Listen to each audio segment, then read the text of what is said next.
2 years since her home was raided by police, today Nicola Sturgeon's expression was one of relief. Today is a day of mixed emotions for me, but I was advised earlier today that after a very thorough investigation of all of the evidence, there will be no action taken against me. In other words, I am completely in the clear. That is the outcome I would always have expected. As I have said to all of you many times, I have done nothing wrong.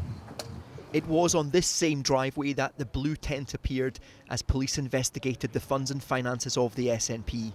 Bags filled with evidence were taken away from addresses identified in Operation Branchform. A camper van was also seized from a home in Fife. The former First Minister was later arrested and declared a formal suspect in this. Today she spoke openly about the personal toll. In times like this, you find resilience you sometimes don't know you have, and you find strength that you don't know you have. So I've certainly experienced that over the last couple of years. I'm a stronger person today than I was when this kicked off. But that said, I wish none of it had happened. Nicola Sturgeon's relief is for her own fate, but her now estranged husband did appear in court today and was formally charged with embezzlement. Peter Murrell and Nicola Sturgeon married in 2010. They were Scotland's most powerful couple for almost a decade. He was the SNP chief executive, she became party leader and First Minister, though he denied this was inappropriate. She's been a minister for a very long time and we just don't talk about government business.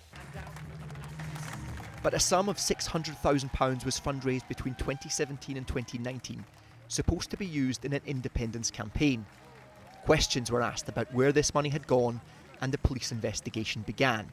The current SNP leader today said his party may have been a victim in this. Court proceedings that are now live involve the possibility that the SNP has been an alleged victim of embezzlement, and that's obviously a matter that will have contributed to those difficulties that we have experienced.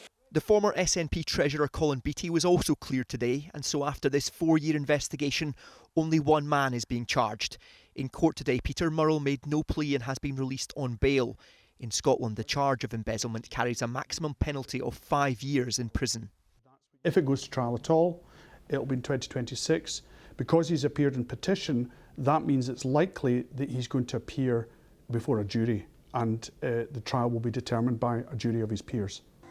Nicola Sturgeon called this her vindication, but while she's been cleared of criminality, her role in what happens next remains unclear.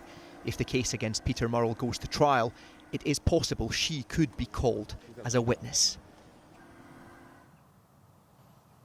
Well, after so much drama on her doorstep, the timing of this today could hardly have been more fortuitous for Nicola Sturgeon. She's just announced she's leaving politics in Scotland. She wants to focus on writing books, and she just announced the publication date for her first memoir. So having this off her shoulders allows her to start again with a clean slate. But it has been a bruising encounter for her. It's also been a bruising experience for the SNP. We've seen how they've suffered at the ballot box, and we can't lose sight of the fact that it is still a former chief executive of the SNP from the peak of their powers who's now being charged with embezzlement. So if there is to be a trial, and that's not likely to happen until next year if that does go ahead, it leaves in the meantime the SNP with a lot of work to do to rebuild the trust that has been lost during this investigation.